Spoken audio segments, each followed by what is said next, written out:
Hey everyone, ये एक बहुत ही छोटा लिटरली एक पेज का मैटर है और बहुत ही इंटरेस्टिंग टॉपिक है। जीएसटी में आराम से 5 मार्क्स के लिए सीएस में आ जाता है और सीएमए और सीएमए तो आता ही है ऑब्वियसली। मिनिमम बता रही हूँ 5 मार्क्स का।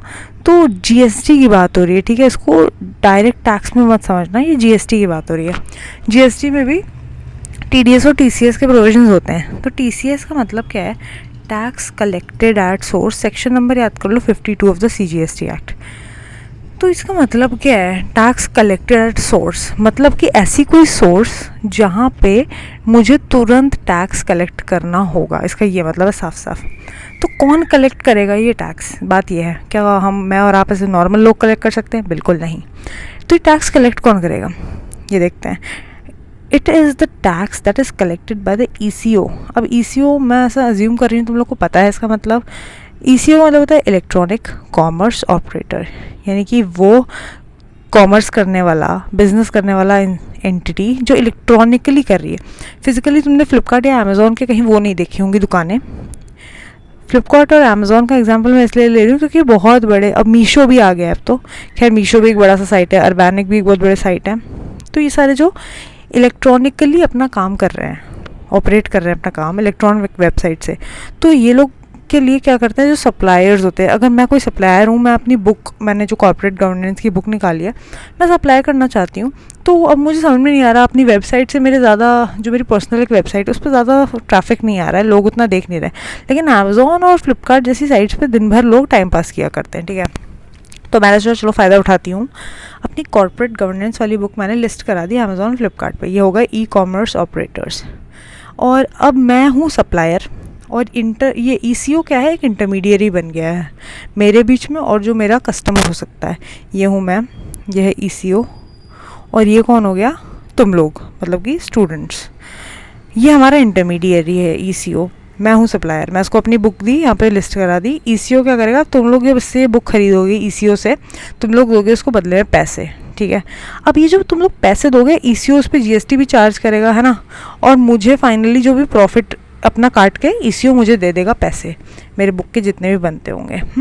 अब ये जो पैसे तुम लोग से कलेक्ट करेगा ईसीओ, जब तुम लोग से पैसे कलेक्ट करेगा, तो इसमें क्या करना है? इसको, इसी में इसको टैक्स काटना है, इसको कलेक्ट करना है। पैसे अलग डिवाइड करने हैं, पैसे अलग डिवाइड करने हैं और टैक्स का अमाउंट अलग से डिवाइड करना है इसको। और वही होता है टैक्स कलेक्टेड एट सोर्स। समझ में आ गया होगा, ऐसा मैं मान रही हूँ, ठीक है। ये लोग करेंगे टैक्स। अब ये हमें समझ में आ गया टैक्स कलेक्ट कौन करेगा, ठीक है। Every eco not being an agent, कोई मेरा एजेंट नहीं है eco, personal electronic commerce operator, जैसे कि ओला, उबर, रैपिडो, ये सारे जो टैक्सीज वाले हैं ये भी ईसीओ हैं, ठीक है। तो और अपना हो गया स्विगी, जोमेटो, इलेक्ट्रॉनिकली जो ये लोग काम कर रहे हैं वो एजेंट नहीं है हमारे कोई पर्सनल, ठीक है। तो they are liable under section 52 to collect tax. ऐसे सीजीएसटी एक्ट ने इन लोगों पे लाइबिलिटी लगा रखी है कि भाई तुम लोग बड़े ईसीओ बने जो फिर रहे हो, ठीक है, लेकिन तुम लोग के ऊपर एक लाइबिलिटी है कि तुम्हें टैक्स भी कलेक्ट करना है। ये सारा काम ये लोग करते हैं और गवर्नमेंट को डिपॉजिट करना होता है। रेट क्या रहता है? रेट हमेशा 1% रहता है टीसीएस का, ठीक है। और अगर ये इंट्रा स्टेट है, मैं महाराष्ट्र से हूँ अगर एमएच, ठीक है, और इंट्रा स्टेट सप्लाई हुआ है महाराष्ट्र का, महाराष्ट्र में ही हुआ है, तो ये टैक्स कितना काट लेगा? 0.5 में डिवाइड कर देगा। 1% टीसीएस काट के 2 पार्ट्स में डिवाइड कर देगा, क्योंकि इंट्रा में क्या होता है? सीजीएसटी और एसजीएसटी होता है। हाँ, अगर लेकिन मैं महाराष्ट्र की हूँ और ये मैंने भेजा है तमिलनाडु में ईसीओ के थ्रू, ठीक है, इंटर स्टेट हुआ है, तब भी 1% रहता है, तो वो पूरा का पूरा आईजीएसटी के हेड में चला जाता है। तो जब इंट्रा स्टेट है, मतलब एक ही स्टेट में, तो वही 1% जो है वो 2 पार्ट्स में डिवाइड हो जाता है। इंटर स्टेट में वही 1% इतना रहता है। बेसिकली ये 1% है क्या? जो भी अमाउंट है उस पर कितना टैक्स काटना है इन लोगों को, कितना कलेक्ट करना है टैक्स, वो है 1%। एग्जाम्पल देख लो, तुम लोग की आंखें खुल जाएंगी, सब समझ में आ जाएगा। फ्लिपकार्ट ने क्या किया? एक प्रोडक्ट सेल किया। मेरी जो बुक है, लेट्स से मेरी जो बुक है फ्लिपकार्ट ने सेल कर दी थ्रू सप्लायर, मैं सप्लायर हूँ, तो मेरी बुक, मैंने अपनी जो बुक है मुझे फ्लिपकार्ट के थ्रू मैंने सेल कर दी 1120 रुपये में, इंक्लूडिंग 12% जीएसटी। तो अब हम क्या करेंगे? हमें देखना है टैक्स कलेक्ट कितना हो रहा है सोर्स में, ठीक है। तो ये तो इंक्लूडिंग ऑफ जीएसटी है, तो हम पहले क्या करेंगे? जीएसटी की वैल्यू इससे निकाल लेंगे। यानी कि जो भी वैल्यू ऑफ सप्लाई है into 100 divided by 100 plus rate, 100 plus rate given है ना 12%, तो 12 प्लस 100 112 होता है। तो ये हो गई एक्सक्लूडिंग जीएसटी, ये 1000 रुपीज़ हो गए एक्सक्लूडिंग जीएसटी, 1000 रुपये। मतलब कि अगर तुम जीएसटी हटा दो, तो मैंने जो अपनी बुक लिस्ट करी थी 1000 में करी थी, मतलब मैंने हो सकता है 1000 से भी कम में लिस्ट करी हो अपनी बुक, लेकिन ये फ्लिपकार्ट वाला भी तो अपना प्रॉफिट बनाएगा।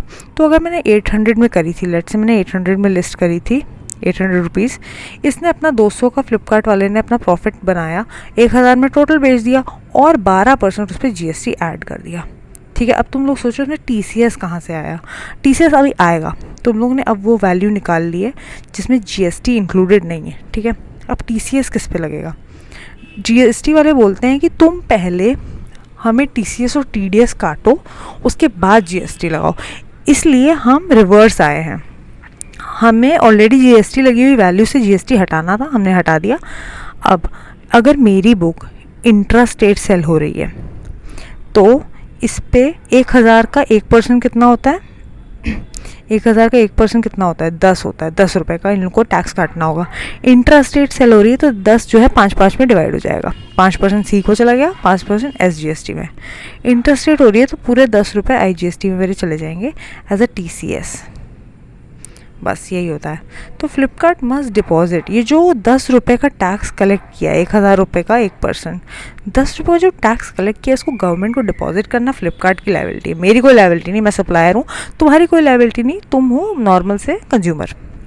फ्लिपकार्ट की लायबिलिटी इसको डिपॉजिट करना है गवर्नमेंट को, जो कलेक्ट किया इसने टीसीएस ऑन और बिफोर ड्यू डेट दी है 10th of next month.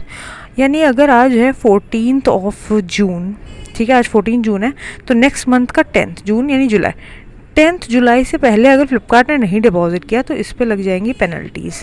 Per day कुछ पेनल्टीज़ लगती हैं, वो फ्लिपकार्ट की प्रॉब्लम है, मेरी कोई प्रॉब्लम नहीं है उसमें। मुझे अपने पैसे मिल गए, मैं खुश। तो टीसीएस काटने की इन्हीं की रिस्पॉन्सिबिलिटी होती है। If an individual supplier, Mr. X, is supplying goods on his own website, अब मैंने तुम्हें कहा था ना, जैसे पहले मैं अपनी ही वेबसाइट के थ्रू अपनी कॉर्पोरेट गवर्नेंस की बुक बेच रही थी, उस पर ज़्यादा लोग ख़रीद नहीं रहे थे। लेकिन अगर मैंने फ्लिपकार्ट के थ्रू बेचा तो फ्लिपकार्ट एक ईसीओ है, तो वो क्या कर रहा है, वो टीसीएस काट रहा है। अब मैं अगर अपनी ही वेबसाइट से बेच रही हूँ, मतलब मैंने दोनों तरफ से बेच रही हूँ, मैंने फ्लिपकार्ट पे जो बेची उसमें टीसीएस उसने काट लिया। अब जो मैं बेच रही हूँ अपना, क्या बोलते हैं, हाँ, अपनी ओन वेबसाइट से, जो मेरी APJCS वेबसाइट है उसी से अगर मैं बेच रही हूँ तो क्या होगा, तो इसमें कोई टीसीएस नहीं आएगा, क्योंकि मैं कोई इलेक्ट्रॉनिक कॉमर्स ऑपरेटर नहीं हूँ, मैं अपना प्राइवेट इंडिविजुअल हूँ, अपना प्राइवेटली कर रही हूँ, उसमें मेरी अपनी वेबसाइट है। I don't come under the definition of eco, तो मेरे पे टीसीएस की प्रोविजंस लगेंगे ही नहीं। ये चीज़ यहाँ पे समझने वाली है, ठीक है, कि टीसीएस किस पे लगता है किस पे नहीं, सिर्फ और सिर्फ ईसीओ पे लगता है। मैं और तुम प्राइवेट इंडिविजुअल, हमारे पर ईसीओ नहीं लगने वाला, तो हमारे पर टीसीएस भी नहीं लगेगा। ये भी एक इम्पॉर्टेंट पॉइंट है, नो टीसीएस। अगर आप एग्जेम्प्ट सप्लाई कर रहे हो गुड्स एंड सर्विसेज का, तो आप पे कोई टीसीएस लगेगा ही नहीं, टैक्स नहीं लगेगा, तो टैक्स कलेक्टेड सोर्स नहीं होता। देखो, टीसीएस कोई टैक्स नहीं होता है, basically TCS just a interim levy. Government अपना जो है फ्यूचर में गवर्नमेंट को रेवेन्यू लॉस ना हो, इसलिए वो आज ही तुम्हारे इस अमाउंट में से, वैल्यू ऑफ सप्लाई में से थोड़ा सा अमाउंट निकाल के अपने आप को ले लेता है कि हमें फ्यूचर में लॉस नहीं चाहिए। It's like a interim levy, temporarily off एक लेवी लगा देता है, लेकिन टीसीएस कोई टैक्स नहीं होता है। Okay, and when the tax is to be paid by the recipient on RCM basis. देखो, आरसीएम बेसिस पे अगर रेसिपिएंट पे कर रहा है, तो मैंने क्या कहा था, मैं और तुम रेसिपिएंट और हम लोग जो सप्लायर्स हैं, हम लोग कोई ईसीओ नहीं है, हम लोग कोई इंटरमीडिएरीज नहीं है, ठीक है, तो हमारे ऊपर भी टीसीएस के प्रोविजंस नहीं लगेंगे। बस इतना ही था। ये नीचे एक छोटा सा नोट है, देख लेते हैं। वैल्यू ऑफ सप्लाई के बारे में कुछ लिखा है इसमें।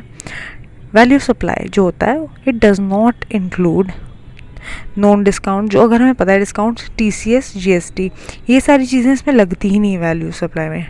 TCS is charge separately by the supplier, separately eco वहाँ पे दिखा देता है, इतना टीसीएस चार्ज किया है मैंने। It is an interim relief, ये कोई टैक्स है ही नहीं, टैक्स का कैरेक्टर होता ही नहीं है। तो TCS is not included in determining value of supply. जब वैल्यू ऑफ सप्लाई हमें निकालना तो उसमें TCS हम लगाते ही नहीं, और ना ही उसमें हम कोई भी GST लगाते हैं। तो बस इतना सही था ये। एंड आई होप तुम्हें ECO वाली बात पूरी समझ में आ गई हो कि TCS क्यों सिर्फ ECO वगैरह पे लगता है और हम प्राइवेट इंडिविजुअल्स पे TCS नहीं लगता। मैं मतलब अपनी वेबसाइट से कर रही हूँ, कुछ भी बेच रही हूँ उसमें नहीं लगेगा। So I hope that was helpful, और अगर पसंद आया वीडियो तो तुम्हें पता ही है तुम्हें क्या करना है, लेकिन देख लेना तब भी अगर करना हो तो। Thank you.